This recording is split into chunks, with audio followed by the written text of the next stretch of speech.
സുപ്രഭാതം പത്രത്തിലെ വിവാദ പരസ്യങ്ങളിൽ വീഴ്ച സംബന്ധിച്ച സുപ്രഭാതം മാനേജ്മെന്റ് പരസ്യം നൽകിയതിൽ ജാഗ്രത കുറവുണ്ടായി. കുറ്റക്കാർക്കെതിരെ ഉചിതമായ തീരുമാനമുണ്ടാകുമെന്നും സുപ്രഭാതം മാനേജിംഗ് ഡയറക്ടർ അബ്ദുൽ ഹമീദ് ഫൈസി അമ്പലക്കടവ് അറിയിച്ചു. അഭിജിത്ത് മുഴക്കുന്നു ചേരുന്നു കോഴിക്കോട് നിന്ന് മറ്റു വിവരങ്ങളുമായി. അഭിജിത്ത്, വിശദാംശങ്ങൾ.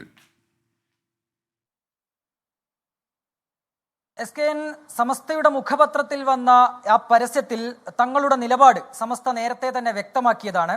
തങ്ങളുമായി ഈ പത്രപരസ്യത്തിന് ആ പരസ്യത്തിൽ അടങ്ങിയിരിക്കുന്ന കണ്ടന്റിന് യാതൊരുവിധ പിന്തുണയുമില്ല. ആ നിലപാടിനെ, ആ പത്രപരസ്യത്തെ പിന്തുണയ്ക്കുന്നില്ല എന്ന് സമസ്ത അധ്യക്ഷൻ ജിഫ്രി മുത്തുക്കോയ തങ്ങൾ തന്നെ വ്യക്തമാക്കിയതാണ്. നിലവിൽ ഇപ്പോൾ ഒരു വിശദീകരണവുമായി സുപ്രഭാതം മാനേജ്മെന്റ് തന്നെ രംഗത്തെത്തിയിരിക്കുന്നു. സുപ്രഭാതം മാനേജിംഗ് ഡയറക്ടർ അബ്ദുൽ ഹമീദ് ഫൈസി അമ്പലക്കടവിന്റെ ഫേസ്ബുക്ക് പോസ്റ്റിലാണ് ഇക്കാര്യം വ്യക്തമാക്കുന്നത്. അദ്ദേഹം പറയുന്നത്, ഇക്കാര്യത്തിൽ ഒരു വീഴ്ച സംഭവിച്ചിട്ടുണ്ട്. കുറ്റക്കാർക്കെതിരെ ഉചിതമായ ഒരു നടപടി ഉണ്ടാകും. ഈ ഒരു പരസ്യത്തിന്റെ കണ്ടന്റിന്റെ കാര്യത്തിൽ ജാഗ്രത കുറവുണ്ടായിരിക്കുന്നു. അതിനാൽ തന്നെ അക്കാര്യത്തിൽ ഒരു അന്വേഷണവും നടക്കുന്നുണ്ട്. കൃത്യമായ നടപടി, ഉചിതമായ നടപടി ഇക്കാര്യത്തിൽ ഉണ്ടാകും. അത് നേരത്തെ തന്നെ സമസ്ത അധ്യക്ഷൻ വ്യക്തമാക്കുകയും ചെയ്തതാണ്. ഈ രീതിയിൽ ഒരു പത്രപരസ്യം നൽകുന്നത്, അത്തരം കണ്ടന്റുകളോട് സമസ്തയ്ക്ക് യോജിപ്പില്ല. സുപ്രഭാതത്തിനും ആ നിലപാട് തന്നെയാണുള്ളത്.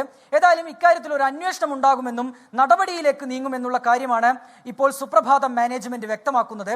ഏതായാലും ഇപ്പോൾ വോട്ടെടുപ്പ് അവസാനിച്ച് ആ ഒരു ഘട്ടത്തിലാണ് ഇങ്ങനെ ഒരു വിശദീകരണവുമായി സുപ്രഭാതത്തിന്റെ മാനേജ്മെന്റ് രംഗത്തെത്തിയിരിക്കുന്നത് എന്നുള്ളതാണ് മറ്റൊരു പ്രധാനപ്പെട്ട കാര്യം. SKN.